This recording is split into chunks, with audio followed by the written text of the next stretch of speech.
Assalamualaikum warahmatullahi wabarakatuh. Baik anak-anak, hari ini kita telah memasuki tema 9 subtema 3 tokoh penjalan angkasa luar pembelajaran yang pertama. Ini adalah subtema terakhir di tema terakhir. Baik, kita lanjut. Tahukah kamu bahwa perkembangan ilmu pengetahuan dan teknologi yang kita alami dan nikmati saat ini diawali oleh penemuan-penemuan yang dilakukan para ilmuwan? Lihatlah sekelilingmu. Semua alat yang kamu gunakan adalah hasil penemuan dan pengembangan teknologi dan ilmu pengetahuan. Kamu tentu sudah mengerti bahwa untuk melihat benda-benda langit bukan sebuah alat yang disebut teleskop. Tahukah kamu siapa penemunya? Mari kita simak bacaan dengan judul Galileo Galilei mencoba untuk membuktikan. Nah ini ya, Galileo ini nih. Pasti kamu pernah mendengar nama Galileo Galilei. Dia adalah seorang ilmuwan asal Italia kelahiran tahun 1564. Kembangan penemuannya memberikan banyak pengaruh pada dunia ilmu pengetahuan. Galileo tidak selalu menjadi penemu, tetapi ia dapat menggunakan sebuah penemuan untuk menghasilkan penemuan besar lagi. Galileo bukanlah penemu teleskop yang pertama, akan tetapi ia mengetahui tentang penemuan teleskop saat itu dari seorang pembuat kacamata dari Belanda. Ia lalu tertarik untuk mengembangkan teleskop buatannya sendiri, lalu ia memanfaatkan untuk melakukan pengamatan dunia angkasa luar. Pada bulan Maret 1610, Galileo mempublikasikan sebuah buklet kecil yang berjudul The Starry Messenger. Buklet ini mengungkapkan beberapa penemuan angkasa luar yang menarik. Salah satu penemuan Galileo saat itu adalah tentang bulan. Dia menemukan bahwa permukaan bulan tidak rata dan halus. Seperti yang digambarkan pada puisi-puisi, bulan ternyata dipenuhi kawah dan gunung. Galileo juga menemukan planet-planet lain termasuk Saturnus yang memiliki lingkar seperti cincin. Dia menemukan Venus yang memiliki beberapa fase seperti bulan. Lalu, bukti bahwa Venus berputar mengelilingi matahari. Dia juga menemukan fakta bahwa Jupiter memiliki satelit sendiri yang tidak berputar mengelilingi bumi, melainkan matahari. Penemuan-penemuan Galileo memperkuat teori Copernicus sebelumnya. Teori Copernicus menyatakan bahwa bumi bukanlah pusat tata surya, tapi matahari, karena planet-planet mengelilingi matahari. Pada zamannya, Galileo sempat dicerca dan ditentang berbagai pihak karena temuan-temuannya. Namun, pada akhirnya dunia mengakui peran besarnya terhadap perkembangan ilmu pengetahuan. Berkat temuan-temuannya tersebut, ia memperoleh sebutan Bapak Sains. Hal ini merupakan bukti perannya yang membuka wawasan warga dunia terhadap ilmu pengetahuan, terutama ilmu pengetahuan angkasa. Oke, nah ini tugas pertama kamu adalah, kamu mencari penemuan Galilei, lalu kamu tulis juga dampaknya penemuan tersebut di tabel seperti ini. Tugas pertama, cari sebanyak-banyaknya ya, satu juga Bu. Nah, yang selanjutnya, tugas keduanya kamu adalah membuat 5 pertanyaan berdasarkan bacaan yang di atas.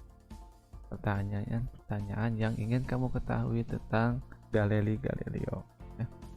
Tugas kamu ya. Oke, kita lanjut. Nah, di sini ada bacaan yang kedua, yaitu susunan planet tata surya berdasarkan orbit bumi. Susunan tata surya kita memiliki keunikan tersendiri. Matahari sebagai pusat tata surya dikelilingi oleh berbagai anggota lainnya seperti planet, asteroid, satelit, meteoroid, dan komet. Salah satu benda langit yang menarik adalah komet. Komet merupakan salah satu benda langit yang memiliki inti dari batu dan air. Inti komet terbungkus dalam surai gas dan debu. Setiap kali komet mendekat ke matahari, materi-materi dalam inti komet akan menguap dan membentuk bola gas kebiru-biruan dan ekor yang berwarna putih. Materi tersebut terdiri dari debu sepanjang jutaan kilometer. Oleh karena bentuknya yang demikian, orang Yunani menyebutnya sebagai si rambut panjang yang dalam bahasa Yunani disebut kometes, asal dari kata komet. Semua benda langit di atas melakukan perputaran mengikuti matahari sebagai pusat tata surya. Mereka mengelilinginya dalam jalurnya yang disebut sebagai orbit. Berdasarkan orbit bumi terhadap matahari, terdapat beberapa planet yang berada di dalam orbit bumi. Planet-planet yang berada di dalam orbit bumi disebut dengan planet inferior. Nah ini ya, planet inferior. Merkurius, Venus ya. yaitu Venus. Sedangkan planet-planet yang berada di luar orbit bumi disebut dengan planet superior, yaitu Mars, Jupiter, Saturnus, Uranus, dan Neptunus. Oke, tugas kamu yang ketiga. Pertama, jelaskan perbedaan dan persamaan antara komet dan planet. Komet, planet, samanya apa? Komet, planet, perbedaannya apa? Dan kamu contohnya.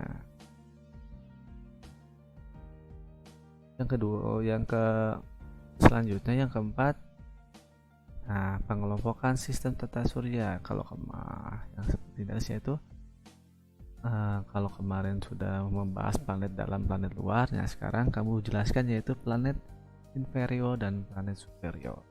Untuk kamu yang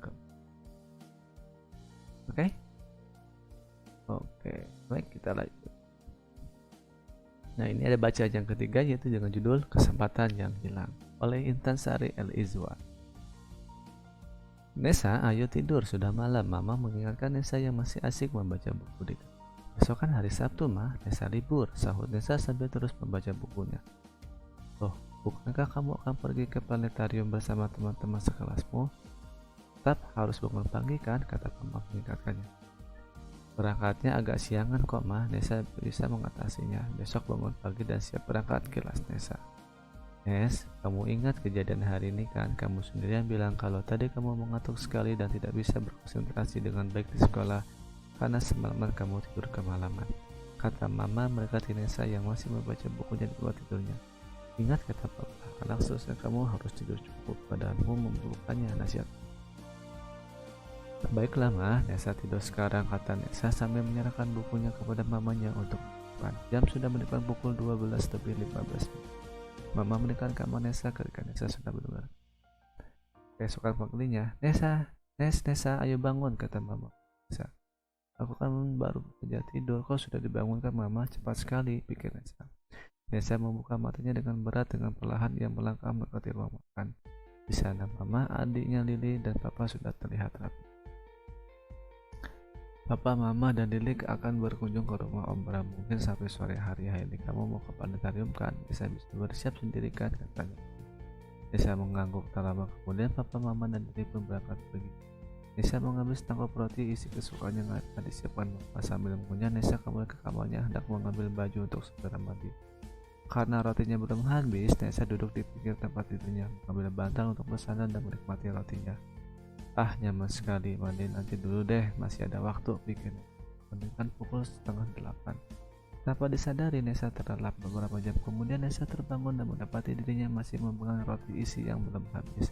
Nesa segera melihat jam dan alangkah terkejutnya ia bahwa ia telah tertidur selama 2 jam. Itu artinya ia terlambat berangkat ke planetarium. Nesa terhenyak, teman-temannya pasti telah mengapa. Mereka berencana bertemu di rumah Yana jam 9:30 untuk berangkat bersama-sama. Ia tidak berani menghubungi teman-temannya karena malu. Ia pun tidak berani berangkat sendirian ke planetarium. Nesa sangat menyesal kalau saja ia menerangkan nasihat papa mamanya untuk tidur tidak terlalu larut, ia tidak akan sendirian di rumah seperti saat ini. Ia kehilangan kesempatan menimba ilmu astronomi di planetarium. Ia juga kehilangan kesempatan mengunjungi Om. Oke, nah ini tugas kamu yang kelima sekaligus tugas kamu yang terakhir. Itu gambarkan peristiwa di atas menggunakan diagram. Nah, jadi seolah-olah kira-kira posisi atau gambaran Nesa seperti apa. Oke. Nah, lalu gambar yang kedua yaitu kira-kira pernah terjadi tidak ke kamu atau orang-orang di sekitar kamu atau orang-orang yang kamu kenal peristiwa yang mirip seperti Nesa tadi di atas. Kalau ada, silakan kamu gambarkan juga gimana kejadiannya, lalu ceritakan sedikit. Oke, baiklah anak-anak, itulah tugas untuk pembelajaran hari ini. Jangan lupa semua tugas kamu kerjakan sesuai perintahnya, nama dan judulnya juga jangan lupa. agar nanti semua tugas mudah di. Baik, Bapak akhiri. Wabillahi taufiq wal hidayah. Wassalamualaikum warahmatullahi wabarakatuh. Kita berjumpa di materi yang selanjutnya.